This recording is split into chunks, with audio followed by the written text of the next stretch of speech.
মারছে মারিয়া তার ঘরের ভিতরে তুলছে। তার ফ্যামিলি সহ জানে, তার ফ্যামিলি সহ জড়িত। আদরের 4 বছরের কন্যা ফাহিমাকে হারিয়ে দিশেহারা মা রুবিনা বেগম। 3 মেয়ে আর 2 ছেলেকে নিয়ে সুখের সংসার ছিল দিনমজুর রাইসুল হকের, কিন্তু সেই সুখ কেড়ে নিল এক পাষণ্ড প্রতিবেশী। অভাবের সংসারের চতুর্থ সন্তানের এমন মর্মান্তিক মৃত্যুতে পুরো এলাকা আজ বাকরুদ্ধ।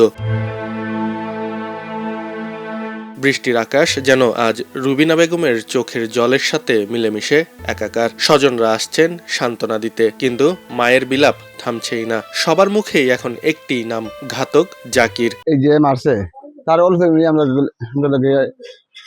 যে সময় যাই খুঁজার তারাও আর কি যাতাম লাগে মানে হেদের মারছে বা তার ফ্যামিলিতে জানে আমরা মানে ধারণা করার বাইরে বিশ্বাস করার কোনো কথাও নাই।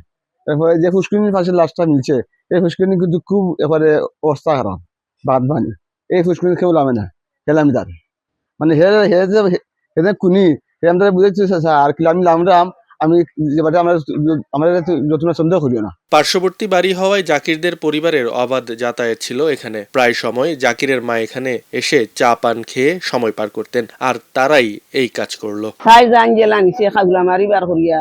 ওলা আমরা তার জানখানো বার করতে আপনাকে আমরা ফাঁসি চাই, আমরা আর তুলতা চাই না। বাদ খাওয়ার আগে নিয়ে বলছি গেছে কিন্তু আমরা ফাঁসি চাই আর তুলতা চাই না, আমরা সামনে আনিয়ে তার ফাঁসি দিতে। আমার বোন আমার লাগে খুব খেলাধুলা করছে, আমার লাগে হুতিছে, কথা করছে, আমার বোনকে খুব বাজে ভাবে মারছে। আমরা তার বিচার চাই, আমরা তার ফাঁসি চাই, আর আমরা কোনটা চাই না। আমি শুধু আমার মেয়ে হত্যার ন্যায্য বিচার চাই। মারছে মারিয়া তার ঘরের ভিতরে তুলছে। তার ফ্যামিলি সহ জানে, তার ফ্যামিলি সহ জড়িত।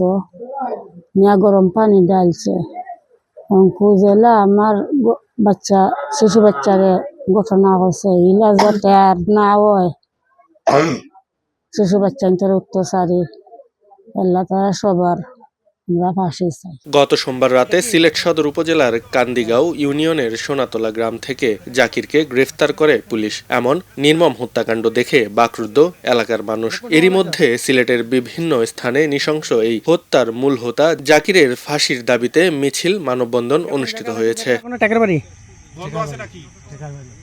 খবরের কাগজ, নিখাত, নির্ভীক, নিরপেক্ষ।